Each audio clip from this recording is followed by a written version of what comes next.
Welcome to my channel. Hi guys, అందరూ ఎలా ఉన్నారు? ఈరోజు తోటకూర కర్రీ చూద్దాము. ఇది మేము ఒక డబ్బాలో పెట్టామండి. ఇంట్లో ఇంత వచ్చింది తోటకూర. మార్కెట్లో నుండి తెచ్చింది ఆల్రెడీ కట్ చేశాను. ఇది కూడా చేద్దామనేసి కోసానన్నమాట. ఇది మార్కెట్ నుండి తెచ్చింది, ఇది మన ఇంట్లో పెట్టింది అన్నమాట. అది కూడా కట్ చేసేసి ఇట్లా వాటర్లో కాసేపు నానబెట్టాలి. ఎక్కువసేపు ఉంచకూడదండి, విటమిన్స్ అని వెళ్ళిపోతాయి అంటారు. నెక్స్ట్ ఇలా పచ్చిమిర్చి కట్ చేసి పెట్టుకున్నాను అండి, ఆనియన్స్. గిన్నె పెట్టేసి స్టవ్ పైన ఆయిల్ వేసేసి కాస్త జీలకర్ర, కాసిన్ని ఆవాలు వేయాలండి. అవి చిటపటలాడాక మనము కట్ చేసి పెట్టుకున్నాం కదా పచ్చిమిర్చి ఇంకా ఉల్లిపాయ ముక్కలు అనేవి వేసి బాగా ఫ్రై చేయాలండి.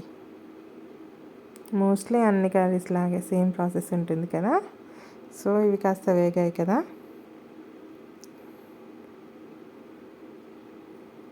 ఇప్పుడు కాసింత పసుపు వేసుకుందాము. పసుపు పోపులో వేస్తే మనం తోటకూర వేసాక తోటకూర అనేది గ్రీన్ కలర్ అనేది చేంజ్ అవ్వకుండా ఉంటుందండి. చిన్న టిప్. నెక్స్ట్ మనం కడిగి పెట్టేసుకున్నాం కదా ఆ తోటకూరని ఇందులో యాడ్ చేయాలి. ఫస్ట్ కాస్త వేసేసి మూత పెట్టేస్తే మనకు మగ్గుతుందండి. అప్పుడు మిగిలిన తోటకూర కూడా యాడ్ చేయాలి. గిన్నెలో పట్టదేమో అనేసి నేను ఫస్ట్ కాస్త యాడ్ చేశాను. అది మగ్గింది. చూసారా ఎన్ని వాటర్ వచ్చేసాయో జస్ట్ ఒక 2 minutesలోనే. ఇప్పుడు బాగా మిక్స్ చేసుకోవాలండి కర్రీ అనేది. వీక్లీ వన్స్ అయినా మనము ఆకుకూరలు తినాలండి, హెల్త్కి చాలా మంచిది. ఒకసారి ఇలా నేను వండినలాగా ట్రై చేసి చూడండి, పిల్లలు కూడా చాలా ఇష్టంగా తింటారు.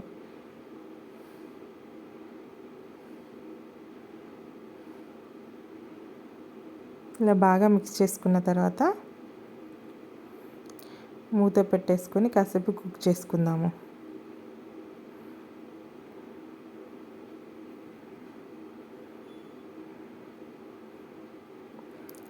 ఇప్పుడు ఒక 5 minutes అయిందండి. చూద్దాం ఎలా ఉందో.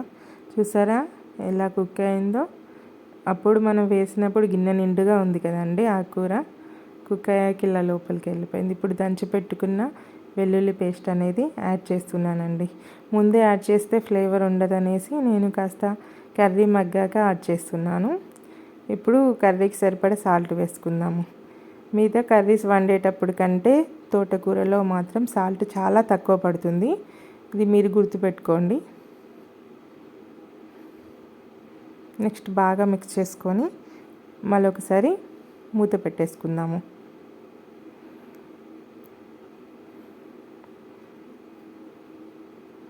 ఒక 4-5 minutes అయిందండి. ఇప్పుడు ఒకసారి మూత తీసి చూసి నేను టమాటా అనేది కట్ చేసి పెట్టుకున్నాను, అవి యాడ్ చేస్తున్నాను. చూసారా సాల్ట్ వేసాక ఎంత వాటర్ వచ్చిందో కర్రీలో. టమాటాలు అనేవి కాసేపు మగ్గిన తర్వాత మనం మూత తీసుకొని ఆ వాటర్ అంతా వెళ్ళే విధంగా కర్రీ అనేది ఉడికించుకోవాలండి. వాటర్గా ఉంటే టేస్టీ ఉండదు. చూసారు ఎంత వాటర్ వచ్చింది. వాటర్ వెళ్ళిపోయేలాగా స్టవ్ ఎక్కువ పెట్టేసేసుకొని అస్సలు గిన్నె పైన మూత పెట్టొద్దండి. వాటర్ ఇంకెవరకు ఉంచేసి స్టవ్ ఆఫ్ చేసుకోవడమే. సూపర్ టేస్టీగా ఉండే మన తోటకూర కర్రీ రెడీ అండి. ఎంత కలర్ఫుల్గా ఉండిందో చూసారా. టేస్ట్ కూడా చాలా బాగుంటుంది.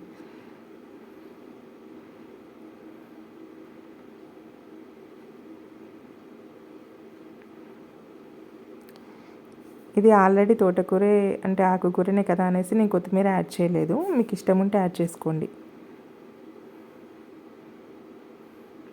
ఆల్మోస్ట్ వాటర్ అంతా ఇరిగిపోయింది చూసారా.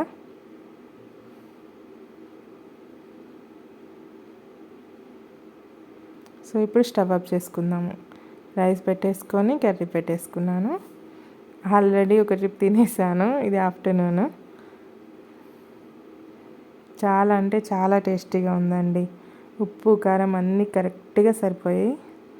చాలా పర్ఫెక్ట్గా కుదిరింది. మీరు ఒక్కసారి ఇలా ట్రై చేసి చూడండి. వావ్, వాట్ ఏ టేస్ట్ అంటారు. Please subscribe our channel and support me guys. Thank you for watching. Please watch full video. Thank you.